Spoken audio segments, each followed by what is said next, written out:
Hello, everybody, and welcome back to the M3 Market Update. I'm hoping that this show will become your Buc-ee's for housing and commercial real estate. And if you don't know what a Buc-ee's is, it's got two E's. Google it. You can laugh later. But welcome back. I say this pretty much every week, but this is the nature of the game right now. There is a lot going on, and I'm very excited because today there was actually a mainstream media article from the Wall Street Journal about investors who kind of blew up. And I'm not excited because they blew up, and I feel, pretty badly for some of the people that were involved. But essentially, it was sort of like a multi-level marketing scheme, a syndicator, bringing other investors in for a multifamily property of about 3,000 apartments, which have been foreclosed. And there's some pretty nasty and gnarly details. I've linked this article in the Substack, my Substack this week. I'll also put it in the show notes. But definitely think you guys should check that article out. More and more, what I'm feeling over the last week is that the pace is accelerating. Things are picking up. No longer is everyone going to be able to deny what's going on. And you can almost feel it in the air, what's happening. And I've talked about this in previous posts, but just want to spend a couple minutes here just talking about some of the things that I've seen on social media in the last week. And I've started to see people just kind of melt down is the best way that I can describe it. It just seems like everybody has kind of reached the end of their rope in terms of what they are out there saying and how that is completely disconnected with a lot of what we're seeing. And so, I think, again, I call this the in-between time. I call it the soup. This is when it is really important not to get carried away by those loudest voices on Twitter. And I call them in my Substack this week the dancing bears because, in essence, most of them that are screaming so loudly are either, investors in their own portfolios, or they work for organizations that have a vested interest in a particular narrative being true. Again, I'm not saying that people are out there outright lying, but I do think that when your paycheck depends on a certain truth, that truth, it takes you a long time to be able to walk away from it. And I think that we're seeing that very much so right now out on social media. And therefore, it's really important not to get swept away with any narrative. I'm sure everyone calls me a bear or a doomsayer. Don't just listen to me. I do try to give you a rounded view of everything that's happening out there. I do try to even tell you some of the good news. Like, for instance, this week we'll talk about, I don't see it as it's going to be long-term good news, but definitely saw a little uptick in home prices from Redfin, at least. And I think we'll probably see the same with other indices across the country for the cities that I track. Now, I think in aggregate, Redfin had prices down, but, I don't, as we've talked about many times already in the short history of this show, it is so difficult to understand a true picture of housing if you just look at things in aggregate, which means it takes a little bit of work to break everything down and really understand what's going on. And so, in aggregate, I think prices decreased, but there's a lot of differences depending on where you are in the country. And so what I'm trying to do with the 60 plus cities I'm tracking is hopefully there's a city close to you that you can easily look at and use it as a benchmark for if you're out there, thinking about purchasing a home, thinking about investing, thinking about selling a home. So just starting this week, I want to say that, what was very interesting in those cities where home prices did go up, actually, the sales went down. And so to me, that sort of speaks to what I mentioned in a couple of shows ago, that I think that there's a certain price point and a certain group of people that can afford that price point, and that denominator is getting smaller, and therefore home prices are going to look a little higher. As well as we understand, if there's something we definitely understand after the last few years, we understand FOMO. And I think just even saying the words that there are bidding wars means that there will be bidding wars, because people will get nervous. They'll act out of character. So, just when someone tells you there's a bidding war, number one, please just stay out if you can. Or number two, don't necessarily believe them.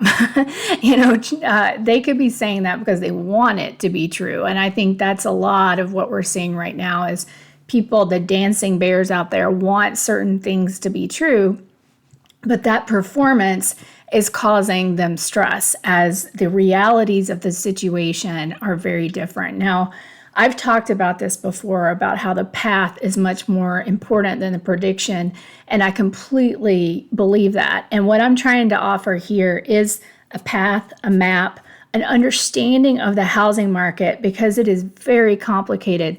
But if you're trying to understand the economy, it's one of the most important things to understand, because it drives anywhere from 12 to 20% of GDP.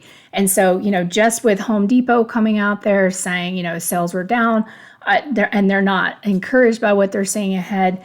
What we understand is that housing is going through a slump. And just remember, it went through an insane run up. And we had a couple of places last year where we did see home prices decrease. But in general, everybody it ran up and it just got frozen as buyers went on strike and then sellers went on strike. And those two are not meeting in the middle. But as I've talked about in some of my previous work, death, divorce, default, these things never go away. And so it will create a certain amount of demand. And I am not at all shocked by the activity we saw in the spring housing market. But as many will tell you, historically, March is the hottest or the peak of that spring home buying season, where June and July become when you can usually get a deal. And so we can almost see that narrative already starting with, inventory building in 31 of these cities that had higher home prices, and 48 out of the 63 cities that I tracked had higher listings this week. And not just minimal listings. These are fairly significant. So I believe what's starting to happen is the turn. And as that turn happens, we're going to get more stories like the one that was in the Wall Street Journal today about investors getting burned. We got stories this week or last week about institutional investors becoming net sellers. And this is something, I could tell was happening, but didn't have a lot of evidence. Now we have the evidence. American for Rent, Invitation Homes. There was an article in Yahoo about institutional investors becoming net sellers.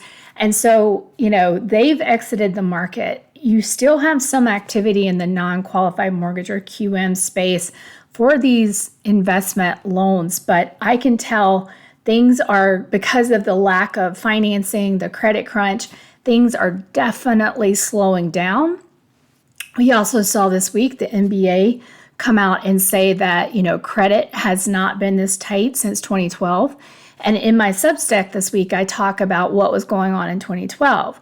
Well, in 2012, that is when investors kind of started coming back into the market and purchasing what we call real estate owned, or REO, from the GSEs. And this is how you sort of got the beginning of the fix and flip phenomenon and the beginning of sort of this investor takeover of the single family rental market. And so that's what was happening in 2012. But guess what? Because of the tightening of credit, those institutional investors are not participating right now. Now, I hear people say over and over and over, the smart money is on the sidelines waiting. Well, I kind of think the smart money, it may be on the sidelines waiting, but what they don't understand is what's off balance sheet that's sitting in the background about to burn them alive. Not to be so graphic, but I honestly believe these CLOs are collateralized loan obligations, this rehypothecation of leverage is going to come home to roost for many of these participants soon. And private equity, who thinks it's about to have its day in the sun, I think is going to be stumped yet again. Similar, this is exactly what happened to Cerberus in 2006 when they purchased my company, which was the mortgage financing arm of GM, and they bought it right at the top. And I'll have to refresh my memory, but I think it was a $200 million purchase price adjustment. It was a significant one. And as I've talked to you guys before, I remember very well being the leader in the market of the write-downs. I remember, we took our write-downs way before Chase and others because Cerberus was kind of putting a gun to our head. They had a limited window to decrease that purchase price. And so that was a moment when you saw private equity actually wanting to pay attention to the facts. And I think that they can see what's going on, but they have a exaggerated picture of their own balance sheet.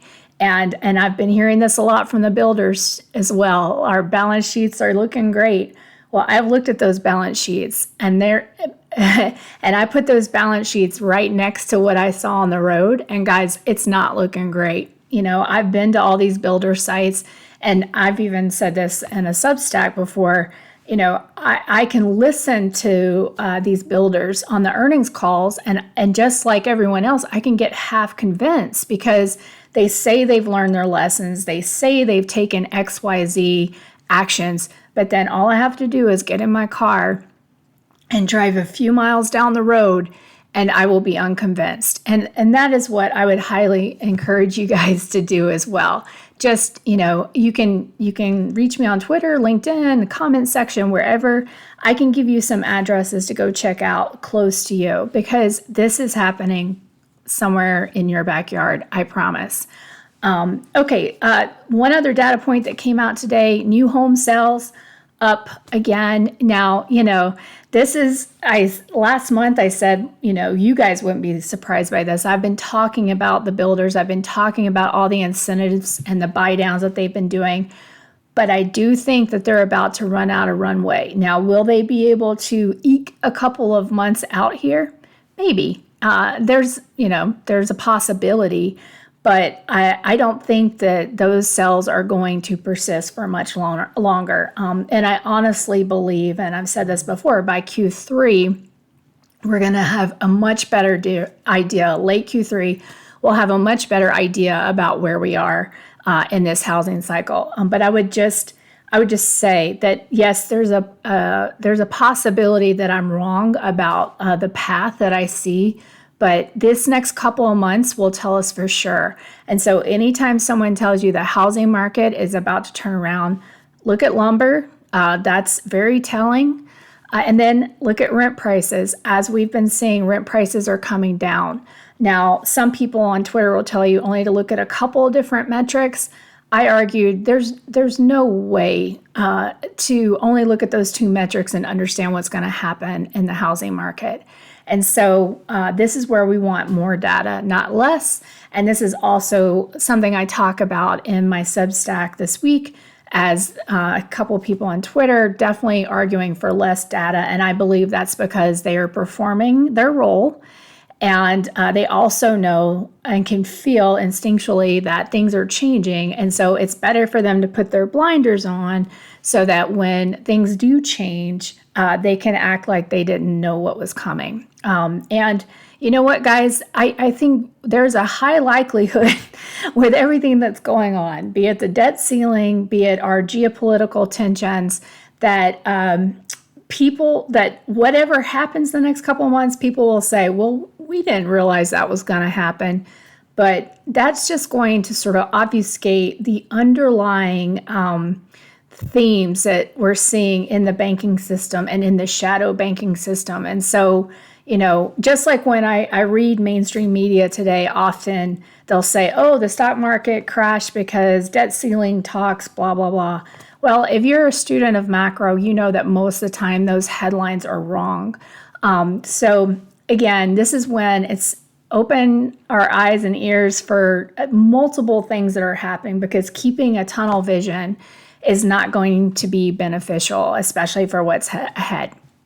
Okay, so thank you for watching. We'll get into the weekly specific updates. I was really kind of blown away with the listings that I saw this week, and that on top of, I pulled Redfin information for these 60 cities, and you could see, yes, some home prices were up modestly. However, sales from March to April were down more than home prices were up, around 2.4%. And so what that's telling me is that the demand, at that little bit of demand that was keeping everything going, is dissipating. And now is the time to be watching this very carefully. Okay, without further ado, we'll get into the weekly updates. So top cities with largest percent in listings for sale week over week. We had some new players this week. That is something to make me sit up and take notice. So Bozeman up at the top here at 14.2%. Hoboken at 12.6%. Rochester, New York, this is a new one that I added, at 9.8%. Brattleboro, 9.4%. This is a favor for someone. Coeur d'Alene, 6.82%. And so we've seen Coeur d'Alene make its debut here before, but it just keeps showing up week after week.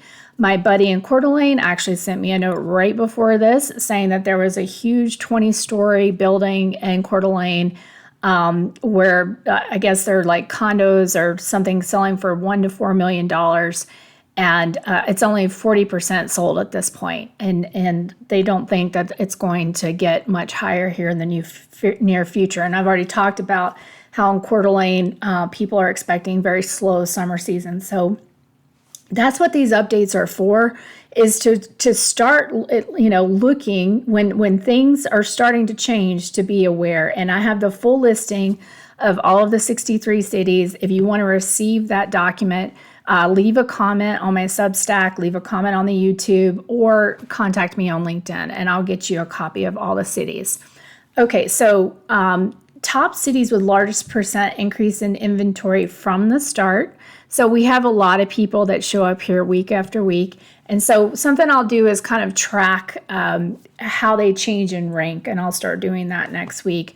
But San Ramon hit a 100% mark here, from the start. San Francisco up 79%, Coeur d'Alene 66%, so San Jose about 56%, Denver 54%, Hoboken 47%, Austin 44%, Boston 44%, Seattle 37%, and Costa Mesa at 30%. So this is from January. Now, again, we started from a low place, not huge amounts of inventory, but the reason I started this is because we were actually seeing increases in inventory back in January, and that's not typical.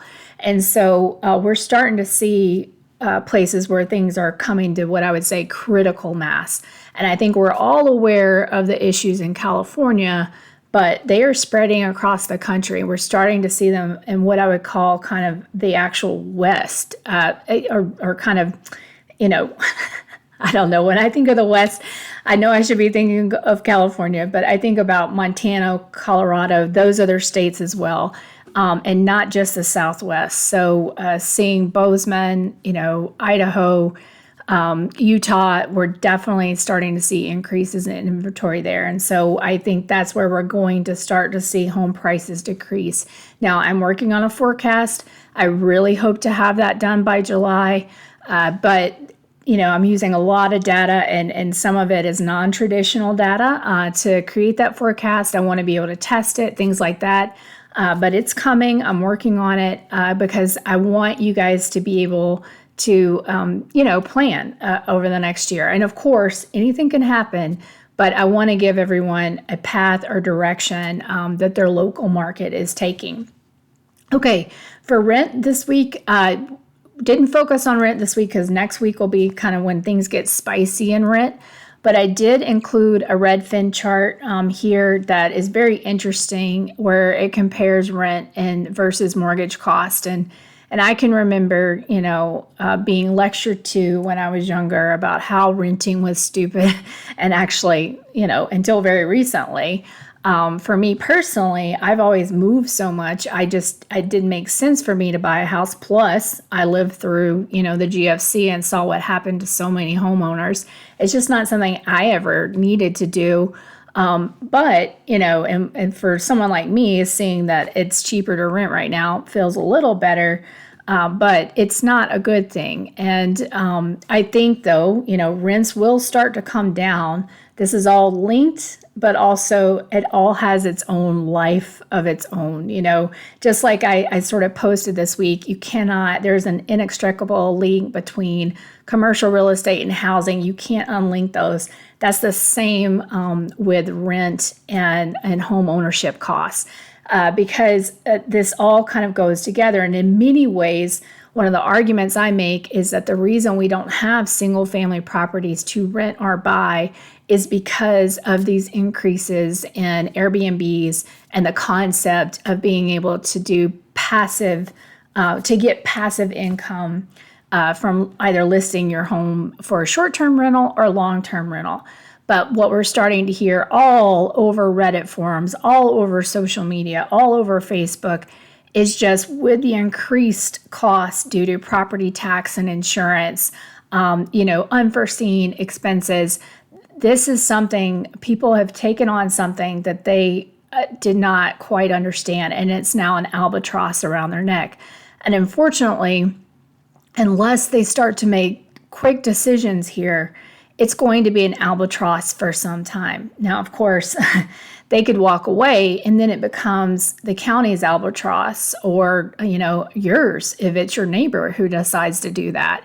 And so this is why maybe you're not even thinking about buying a house, but, you live in a neighborhood and your neighborhood is going to be impacted by these themes. So again, encourage you to stop here each week to kind of hear what's going on. Okay, so Airbnb, I talked to you guys last week about how I've been tracking Memorial Day weekend.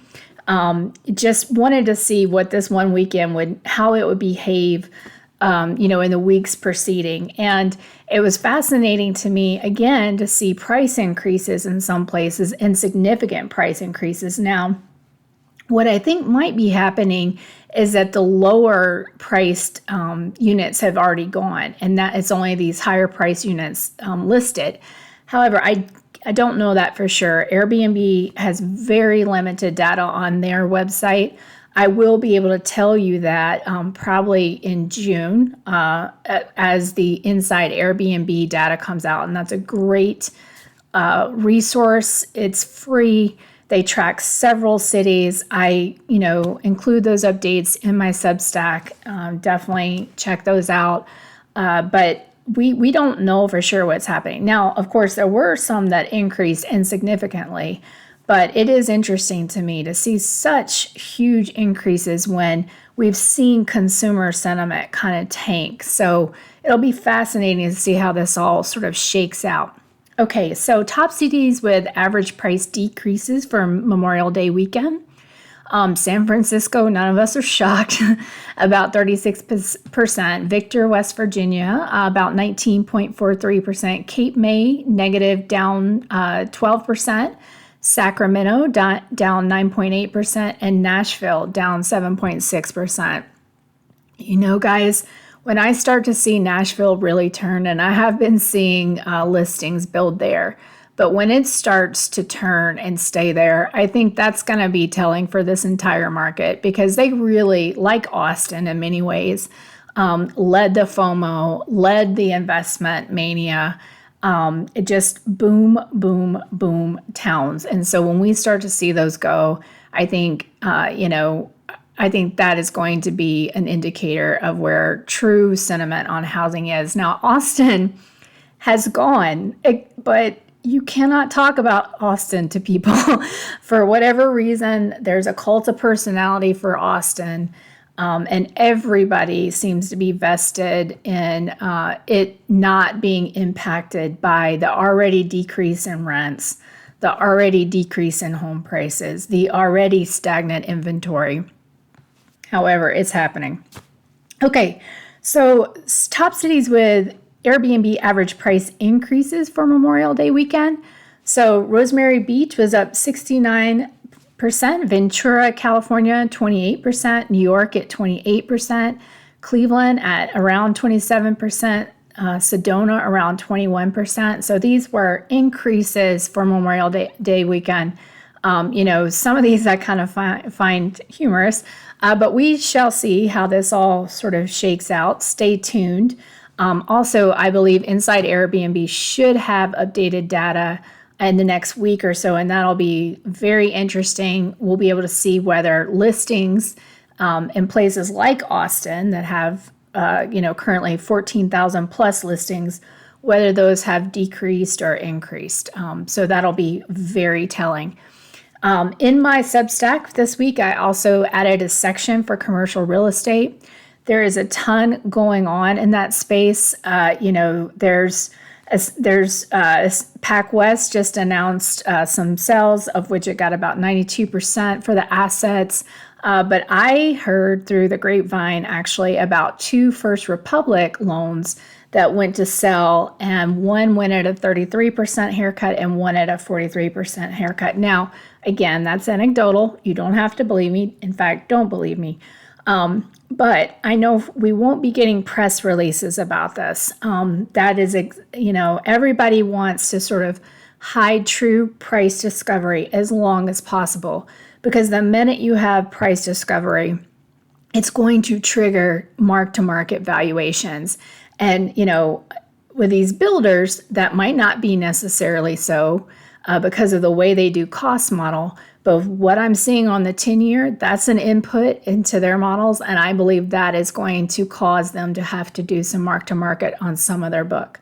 So you can feel it. I've been tweeting a lot recently, which is, to me, I'm still new to social media. And so I get embarrassed by that. I know I'm strange.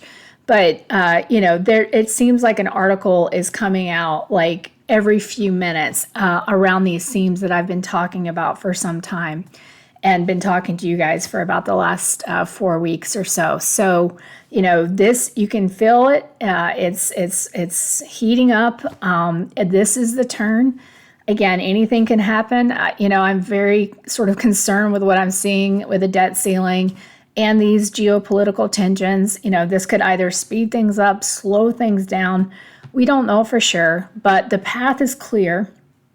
And without, some kind of unprecedented intervention, which at this point we all have to admit there is some probability, this path is very much determined, especially from a commercial real estate perspective, because there is just no scenario that would bring that many people back to these central business districts. So, I just want everybody to think about, yes, the Fed's going to come in. In fact, I wouldn't be surprised if the Fed turns, and I've said this before, but if it turns to Fannie and Freddie and says, hey, guys, I need you to take these multifamily properties. I need you to manage them. We're going to take these assets onto our balance sheet. Guys, I wouldn't be surprised if we see something like that. They can step in, but it's not going to prevent the pain for these investors. It's not going to prevent, the hardships of having one of these homes in your neighborhood. And so, again, yes, can the Fed step in? Will there be modification programs and things like that? Absolutely. And please check out my loss mitigation deep dive if you haven't already.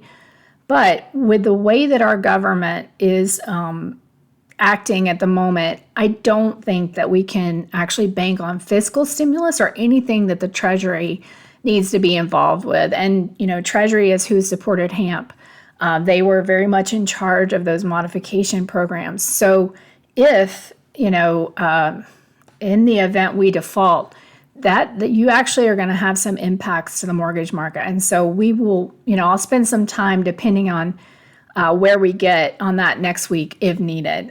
So lots going on, as I always say, but it is so true right now. And this is the time that you want to be paying attention. I hope that you stop by here every week to check the show out. Please leave me some comments if you have any comments or questions. I'm trying to incrementally make this better as I have time. There's a lot going on for me trying to get this out across different, platforms as well as kind of my regular job every day. So thank you for listening. You can reach me on Twitter at M3_Melody, MELODY. Here on YouTube, you can reach me on Substack at M3 Melody Substack. And then, of course, on LinkedIn at Melody Wright. And so if you are an investor who's in trouble, if you're a homeowner who's in trouble, if you're looking to buy a home, if you're looking to invest, these are all the types of questions that this kind of information is going to help you with whatever next action you need to take. And so please feel free to leave a comment. I can share an email address for you or reach out to me on Twitter. But thanks again, guys, for listening. There is, just stay tuned. So much is happening. And, I think this is where we're going to start to see true definition of the next months and years to come here soon. So stay tuned and I'll see you next week. Thanks, guys. I really appreciate it.